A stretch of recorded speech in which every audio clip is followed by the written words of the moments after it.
I'm Angie McKinney here at the 2018 Focus on Inclusion Conference, and I'm here with Dr. Patti Ralabate, who has been one of our presenters this year. So I have some questions for you, if that's okay. Sure. Tell me why it's so important that culturally responsive UDL is infused into our classrooms. That's a big question. Big, definitely. But we should always start with why. That's an important place to start. I don't think that there's an educator out there that doesn't realize that our classrooms are far more diverse than they've ever been before, and that we have higher expectations on our students than we've ever had before.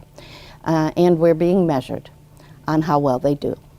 And so for that reason, primarily, for those reasons primarily, we really need to provide them with the kind of support they need in order to be successful. And we can't do that with tired, old teaching strategies and frameworks that were used in the past, because those were developed for other kids, other groups of kids, other populations.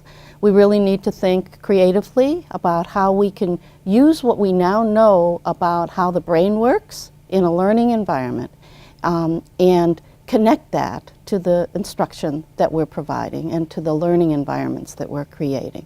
So the two frameworks, really, of culturally responsive teaching and UDL are wonderfully complementary to one another.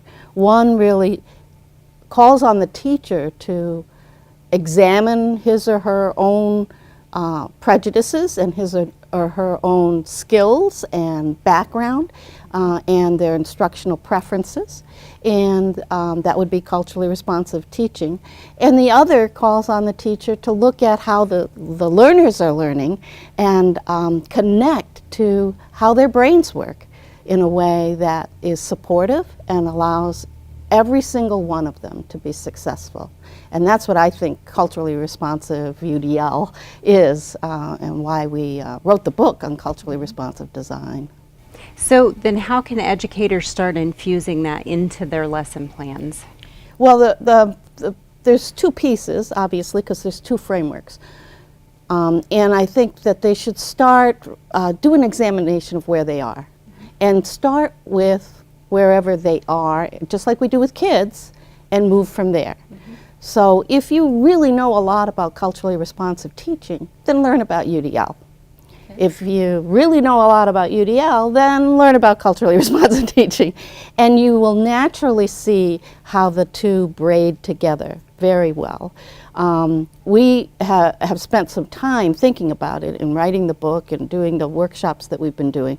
So we give people some examples of how they can apply like a UDL guideline that says activate background knowledge. Well, if you're going to do that, activate culturally responsive background knowledge, you know, infuse that piece into what you're doing as you're applying UDL. And that's just one example of how you would be able to braid the two together.